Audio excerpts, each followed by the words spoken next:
Les fruits et légumes ont perdu plus de 50% de leurs vitamines et minéraux depuis les années 1950 à aujourd'hui. T'as sûrement déjà entendu ça, mais est-ce que t'as eu une source officielle ou c'est les fameux on dit? Déjà, ces valeurs, elles varient selon le type d'agriculture, la saison, l'espèce.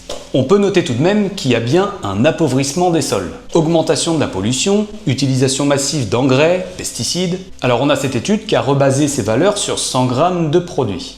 Si on prend des pommes anglaises, ici on pouvait être jusqu'à 31 mg de vitamine C. D'autres études montrent des teneurs autour de 5 mg de vitamine C même à cette époque. Aujourd'hui, on est plutôt à 4 mg en moyenne. Sur un besoin à 110 mg par jour, c'est vrai que c'est pas foufou. Pour le faire, dans la pomme, on était à 0,30 mg en 1951. Et de nos jours, remis à la portion, ça fait quand même 3 fois moins. Après, dans tous les cas, je compterai pas sur les portions de fruits pour couvrir ces besoins en fer. Pour le poivron vert cru, on était à 120 mg de vitamine C en 1951. De nos jours, ça revient à 27 mg. Par contre, on a le poivron rouge qui reste au top, avec 120 mg de vitamine C pour 100 g. Pour l'orange, on a près de 100% de baisse pour la vitamine A, si on parlait bien de bêta-carotène.